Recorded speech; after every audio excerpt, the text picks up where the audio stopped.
If you are going through hair loss, supplements can help, but only when there is a deficiency or imbalance. Taking everything just in case usually doesn't do much. The key is knowing which nutrients actually matter for hair growth. And by the end of this video, you will know exactly what to check and what to stop wasting your time and money on. So if your labs say normal, but your hair is still falling out, this is exactly why. My name is Dulcia Caro. I'm a trichology specialist with a master in public health, and I specialize in hair loss. And everything I'm about to explain is based on biology, not trends. Let's go through the nutrients that actually matter, starting with the most important one. Iron is usually the first thing I check when hair loss is unexplained.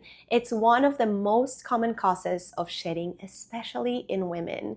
When iron is low, more hairs shift into the shedding phase. And here is where most people go wrong, and even providers miss this. The standard or lab normal ferritin is approximately 15 to 115 nanograms per milliliter.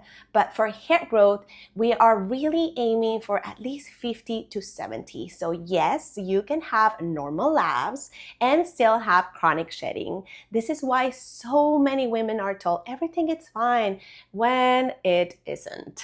It is important to mention to take iron with vitamin C because it increases its absorption by converting iron into a more absorbable form, and avoid taking it with coffee, tea, any form of calcium, milk, or supplements, high fiber meals, because this can reduce the absorption significantly and sometimes by 60%. And I get this question all the time: how long should you take iron?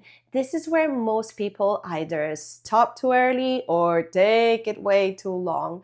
The general rule is minimum 8 to 12 weeks and typical 3 to 6 months. But the real answer is you take it until ferritin is restored and stable. Vitamin D, this one plays a role in hair follicle cycle. Remember, I've told you before on my Instagram reels that this is not just a vitamin, it acts like a hormone regulator. It plays a role in hair follicle cycling, androgen activity, and even autoimmune hair loss.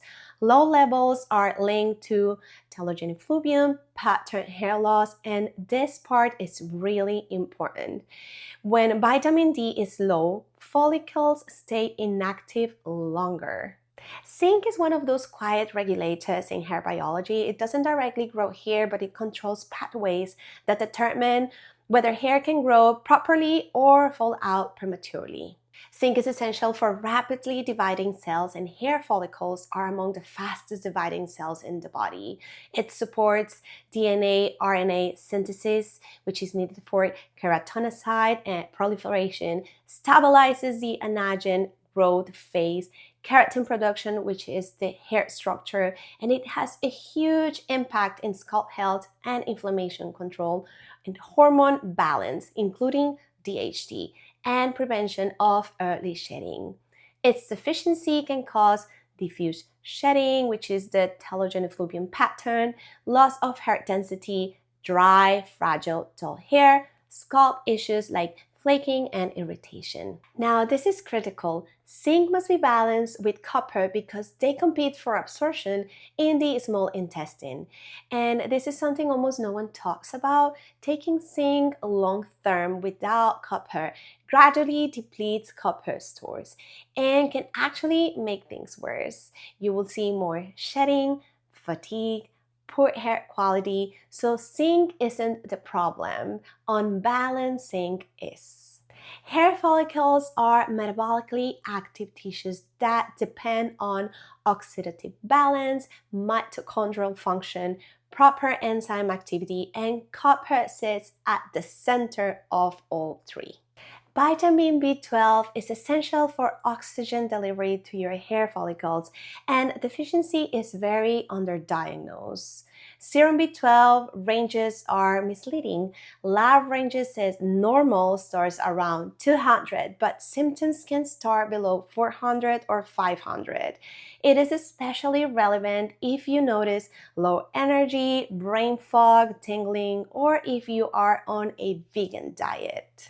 Folate is one of those nutrients that quietly sits in the background of hair biology, but when it is off, you will see the consequences. It is not a hair growth vitamin in the marketing sense, but it is fundamental at the cellular level. Along with vitamin B12, it helps DNA synthesis and hair follicle turnover.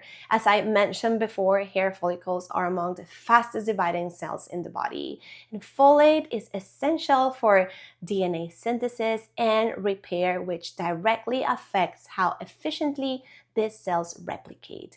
Without enough folate, the cell division will slow, and as a result, follicles produce weaker, thinner hair or enter shedding phases sooner. So you will see slower regrowth. Deficiency can absolutely contribute to hair loss, but it is rarely the only case. It usually shows up along other issues like iron deficiency, B12 deficiency, or systemic stress. Now let's talk about something people completely underestimate: protein. If iron and vitamin D are about regulating the hair follicle, protein is about building the hair shaft itself. Without adequate protein, follicle literally doesn't have the raw material to produce strong hair. Hair is made mostly of keratin, a fibrous protein rich in sulfur amino acids, especially cysteine and methionine. When protein intake is insufficient, the body prioritizes vital organs, brain, liver, and heart, immune system. Since the hair production is considered non-essential, as a result, you will have diffuse shedding plus thinner, weaker strands. So if you're not eating enough, your body literally can't build strong hair. Low intake can silently drive hair loss. Even if everything else is perfect, you cannot build strong hair without the raw material. From a biochemical perspective, omega-3 fatty acids play a different role. While iron, vitamin C, D, zinc, and B12 are directly tied to correcting deficiencies that can cause hair loss, like puranemia or scalp health, omega-3s are primarily anti-inflammatory. They may support overall scalp health and follicle function, but they are not as essential for deficiency-based hair loss. In short, they can be beneficial but aren't a core deficiency correction component like the others. If you don't have omega-3 deficiencies, they aren't mandatory. However, if you want to optimize scalp health or reduce inflammation, especially if there is an inflammatory component to hair thinning, adding omega-3 is reasonable. Just ensure any supplements you add align with your overall health profile. If used correctly, shedding may improve in 4 to 8 weeks and density in 3 to 6 months. But they only work well when iron is sufficient, protein is adequate, and scalp health is addressed.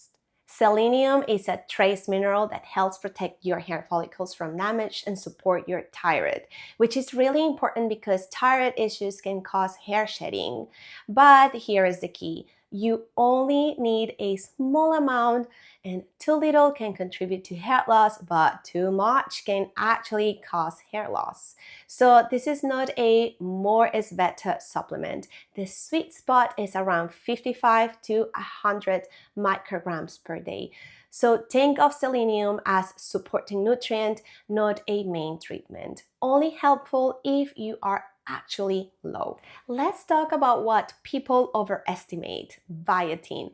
Biotin only helps if you are deficient, which is very rare, and high doses can interfere with lab tests, especially thyroid and hormone panels. If you want real results, focus on this. Fix deficiencies first, and then support with nutrition, scalp care, and targeted treatments. Supplements are corrective, not stimulatory.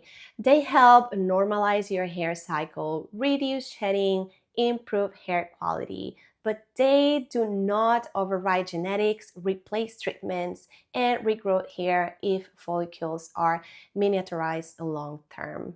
So the bottom line, it's only supplement what's low or borderline. Treat the cause, not just the symptoms. If you want, tell me your diet or any symptoms like fatigue, low energy, or your shedding pattern, and I can help you figure out what might actually be going on.